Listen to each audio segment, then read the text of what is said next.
Good afternoon and welcome to week 2 of our video response series to the Post-Pandemic Future of Homeschooling Conference hosted by Harvard's Kennedy School. Their event kicked off last week, and if you haven't seen our first video, make sure you go to our YouTube channel and you can watch that one. And there are still 5 weeks to go of this Harvard conference. And if you don't want to miss any of our response videos, make sure you hit subscribe on our channel. My name is Tara Bentley, and I'm the Executive Director for the Indiana Association of Home Educators, and we are a state organization that has been serving homeschool families here in Indiana since 1983. I'm joined today by 2 other state leaders, and we're doing this series as a part of the HomeschoolFreedom.com project, which is a project of the Alliance, a network of state leaders representing Christian organizations, United States and Canada and beyond.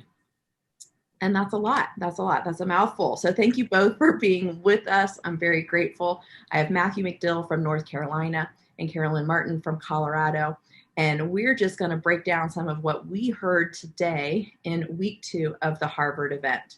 Today's topic was growth and diversity in the post-pandemic homeschooling. There was a lot of information. It was very fast, very informative, and a lot of statistics that none of us were able to capture in that amount of time.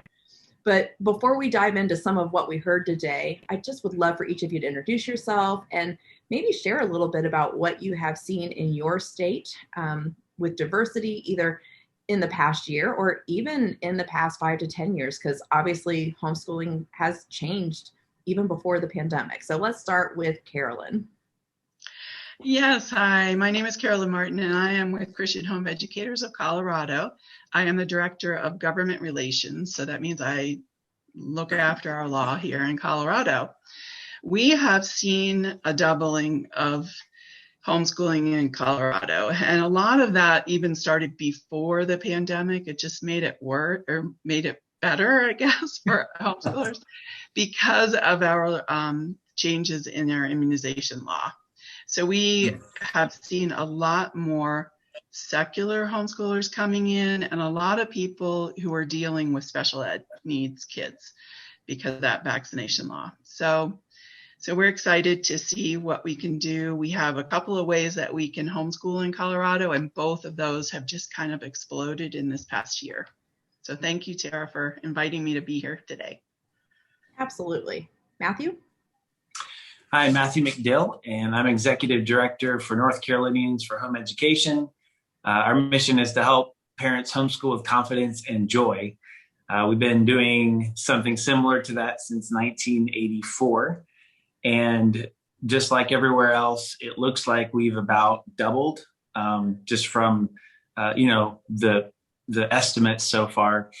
And also a great increase in diversity as far as any kind of minority homeschooler. And so I think we've observed that our organization, as far as the NCHE community, doesn't represent that at this time. So that's one thing that we're just processing, the fact that our conference and our local groups and our engagement doesn't look like the type of diversity, which could be 40 to 50% minority now, even in our state.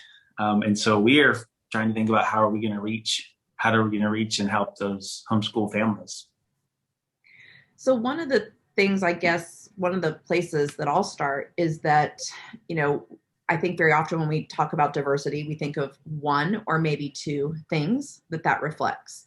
And it reflects a lot more than that. And the presenters today highlighted so many different things that, from income, education level of the parents, and race, and some of the perceived barriers.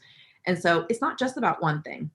And, and religion. So we all serve and work with Christian organizations, but, we serve anyone who wants to know more about homeschooling. And I think that's true across the country with our organizations, Christian organizations who will help others.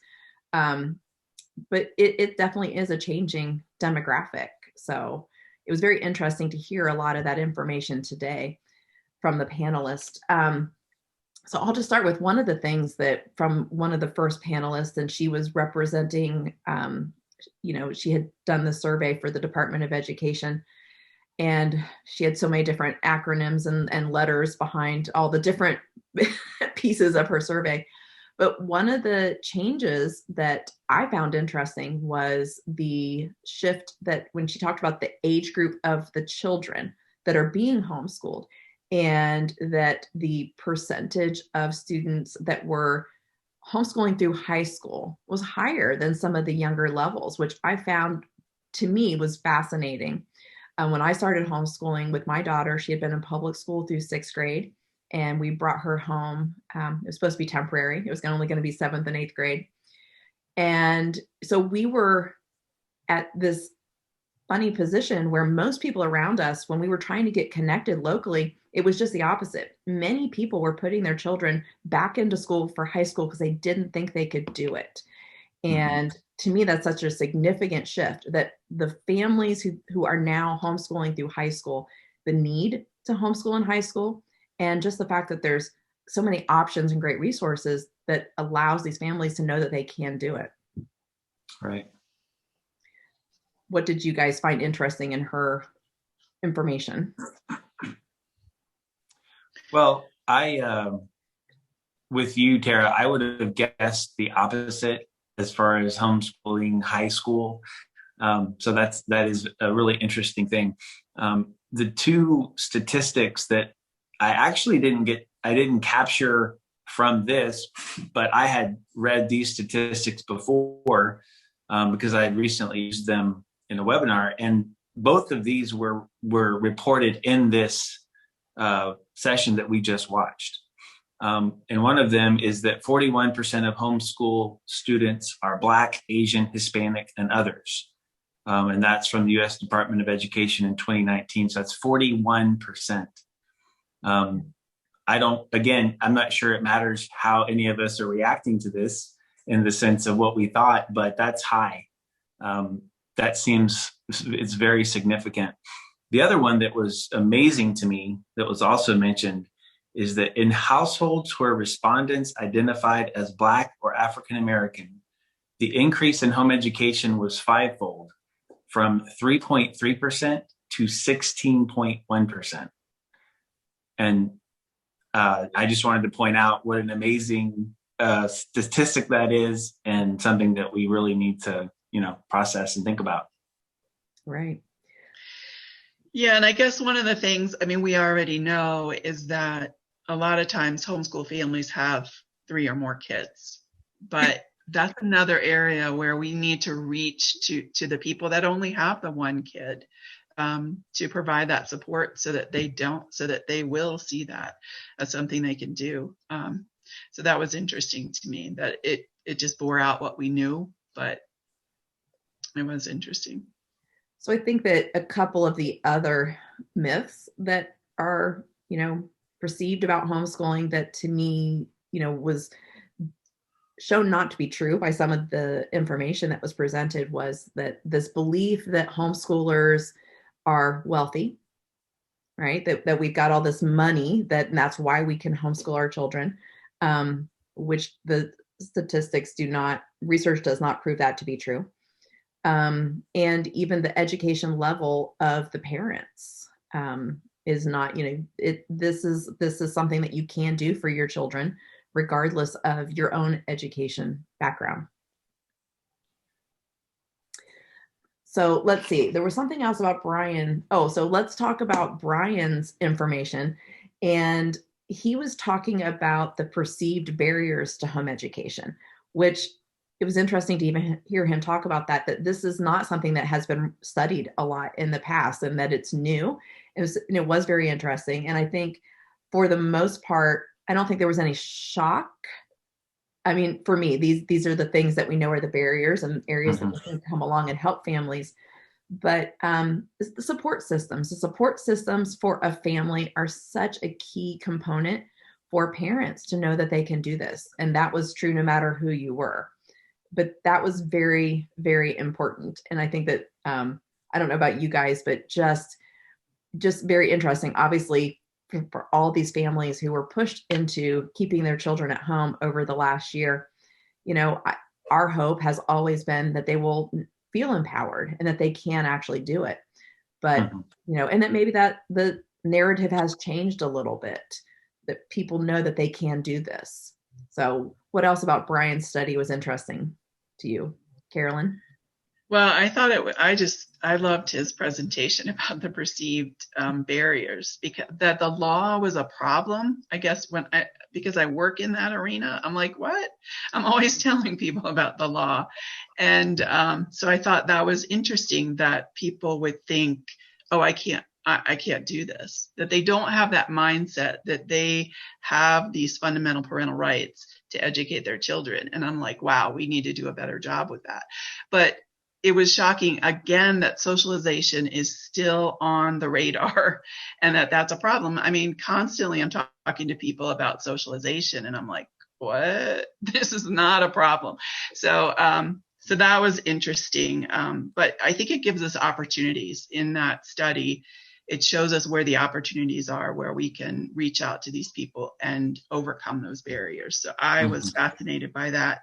There was some, and the whole thing about homeschoolers wanting to homeschool their kids, that was encouraging. That sometimes we think, oh, we're just messing our kids up and they're never going to want to do this, but they're finding that they do want to do this. And so that was encouraging. I mean, I know our executive director is a second generation homeschooler, but still to have a majority of people wanting to do that, that's amazing. Yeah, I thought the discussion about barriers also was very interesting, and kind of like Carolyn was saying, I would summarize the whole thing as ignorance. And I don't mean that in a degrading way. I just mean a lack of knowledge, because, you can go to Brian Ray's website, and see all of the data that helps you understand that there's nothing to be afraid of, or that or you can talk to people who are doing legislation, like she said, and find out what the laws are. People just don't know. And it's not that they know what they are and that's a problem. It's that they don't know. And so educating people is a huge deal. Something that Brian said, the whole barriers issue, I thought really tied in amazingly with what Dr. Smith was saying at the end. In all of her, 100 interviews with Black homeschool moms, she said every single one of them knew someone who was homeschooling. That was really significant. And to me, that immediately fit in with Brian's barriers, because they were able to see in someone else and get that information and have their questions answered and their fears alleviated. And they're the ones who went forward. And so that community aspect is so important. But the other thing she said is that Black families are isolated. So, that counters the idea of, are they getting those kinds of answers? And I do think, we just did a webinar on Tuesday for our organization called Embracing Ethnic Diversity in Homeschooling, a conversation. And I had a Black homeschool mom and a Hispanic homeschool mom, and we just talked about their experiences. And one of the things that the Black homeschool mom said is, she said, it is important to us to see other Black families doing it. And she kind of said, I know you would hope or think that it doesn't matter, but it really does. It is very encouraging for us to see that. And so that's just something for us to keep in mind as we're helping people overcome those barriers. The more they can see people like them doing it, the more encouraged that they are. And I agree. And I do think that for people who maybe were not watching the event live, the chat to me is it's so interesting to not just hear the presenters, but the chat of the people who are attending the event live. And even if you go back and watch it later, the chat is not preserved. So I think you miss out on a little bit of the just interaction. I think that maybe that interaction in the chat represents the wider homeschool audience. But anyway, there is this critique of the fact that we should even be having a conversation about our differences based on race when it comes to homeschooling, and it maybe, our experiences are all the same. We all felt that way, but there is a difference. And I do think it's important for us to at least pause and listen and not assume that we know someone else's perspective, so we can, build stronger communities. So I do think it was really important. It was really good to hear, that there are larger numbers, how we can help people, and that there are barriers in different communities, probably maybe the same barriers, but to much different degrees. And that's what we have to understand. Maybe the same, it may be similar, but just different in scope. And just to add to the, I guess, need to justify this conversation, right? At our conference that we're going to have in just a couple of weeks here in North Carolina, we have what we call special meetings. And so we'll allow a meeting for military families, for single moms, for grandparents who are homeschooling, for special needs homeschoolers.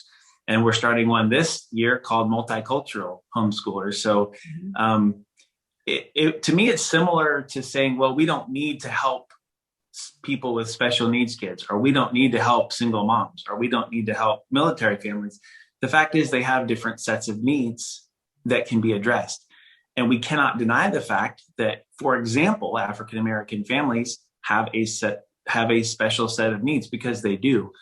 And I think one of the things that Dr. Smith pointed out about that was the criticism and pushback they receive in their own community is strong. Again, one of the moms in my webinar mentioned that exact thing. She said, when I told my grandma that I was homeschooling, it wasn't that she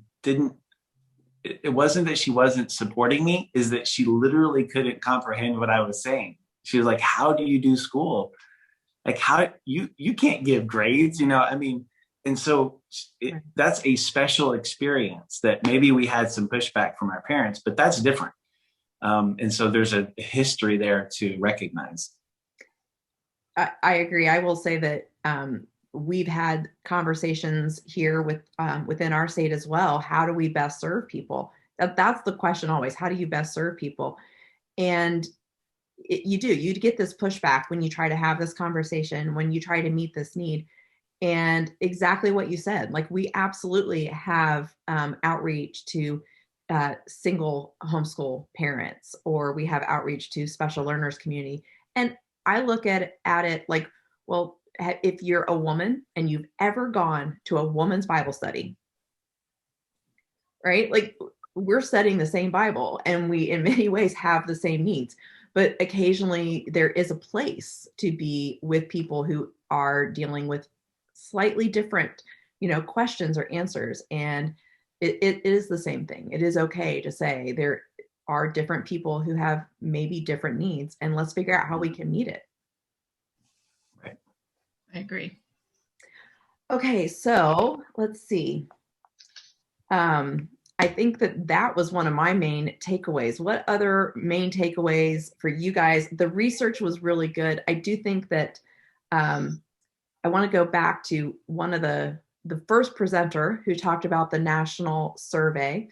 And I thought that was very interesting. It was really good to hear the history behind that survey and where it came from. And she talked about the pros and cons of a national survey, which I really appreciated. I would say for me, some of the things that were going through my mind was that, number one, here, if a homeschooler in my state is going to get that survey, they are less likely to fill it out, because we are a low regulation state, and we value that, and we fiercely protect the ability to not have to respond to the state, to not have to do these things. So I do think that probably homeschoolers were underrepresented in some of the low regulation states. And there were comments in there about the mistrust. Maybe homeschoolers mistrust the government. And I don't think that has to be a negative thing. I don't think that is a negative thing. We know that we are free. We know that we are free. So if this survey shows up, I have a choice. But it is hard, especially when, Carolyn, I think you talked about the definition of homeschooling. right? So then it becomes very flawed. How do you keep that precise and accurate? Because what we know is that the definition of homeschooling is different in every single state. Mhm. So how do you track that on a federal level? Exactly. That's what I'm wondering is how I liked what Brian said. We need to come up with a definition that we can all stick to, because then we can look at all these studies and understand what they're talking about. Because in Colorado, we have a varied landscape of how you can homeschool, and that needs to be clearly defined. But I also found interesting in her study was she was talking about this whole thing about state level and local level. And she believes that there are pockets of homeschoolers out there in different localities, which I'm not sure. I think it's diverse across the nation, but she's thinking, oh, there's these pockets of communities that we've somehow developed. And I'm thinking, no, I haven't seen that in my state. We're all over the place. But so I thought it was interesting that she brought that up. So we'll see how that goes, where that goes with her. So, Matthew, what about in North Carolina? I think, because I think your laws are very different than what we have here in my state. So, what is your definition of homeschooling? Yeah, I think that exact point that was brought up last week also, especially with the representative who had been studying hybrid homeschooling, and I'm not just talking about North Carolina now, but it just seems like there are so many forms popping up of what we might call homeschooling. And now, especially because of last year and the pandemic, like you said, there's a great need to define that well. And it almost seems like, how are we going to track any of it? Because and it's not just how we define it, but the reality that there are different forms of it. And how are we going to be able to track all of those? Our law is still pretty traditional in the sense of, the scope and sequence of the education has to be parent determined and directed, and there can be outside sources, but that is somewhat limited. So our law is fairly traditional, but it also isn't necessarily keeping up with all the things that are popping up, for research purposes. Right. And how do you research something that you can't define? Right. That's hard. Yeah. And the terminology changed, right? Because, a year ago, 18 months ago, we certainly weren't researching pods, right? Like who would think that a pod would be a thing? Right. So, Tara, going back to some of the comments you made a moment ago, I've been thinking about what is the significance of research, because I think we obviously are supporting it, even though sometimes it feels like it's impossible to get anything, legitimate. But we want the research because we want to know about our audience. We want to know how it's going. We want to know how to improve. Obviously, going back to the mistrust thing, a lot of people are wondering, well, why does the government want to know? Because the concern is, just like the whole origin of this conversation is, are people wanting to increase regulations? And are they gaining data in order to bolster their argument for increasing regulations? And of course, we would say, yeah, let's do the research, because you're going to see that you don't need to. However, I just want to make one last point that's so important about worldview, and that is, no matter what the data actually is, it doesn't change our conviction that parental authority is a given. In other words, just because it's going badly or well at any given state or nation doesn't mean that it reduces or takes away parental authority. So just putting research into perspective, we don't need research to prove that our conviction, or to support our conviction that parents have the right by God to homeschool their kids. It's good and interesting, but we don't need it to prove anything, because that's already the conviction that we have. Well said. Excellent. And I think that there is doing research to understand something, and then there is research to try and control something.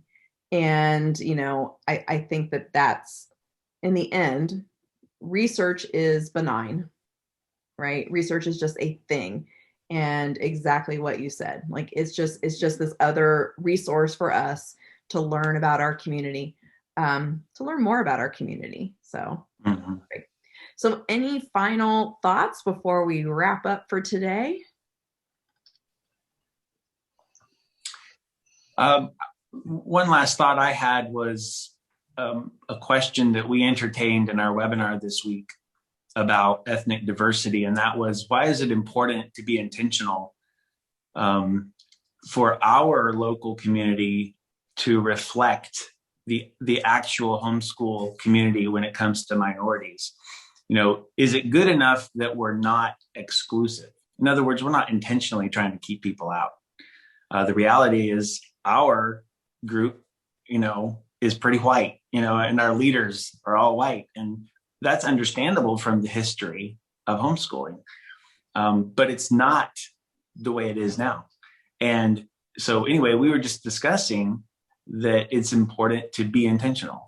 And so that's exactly why we had that webinar, which is just to give a couple of minority moms the opportunity to talk about their experience.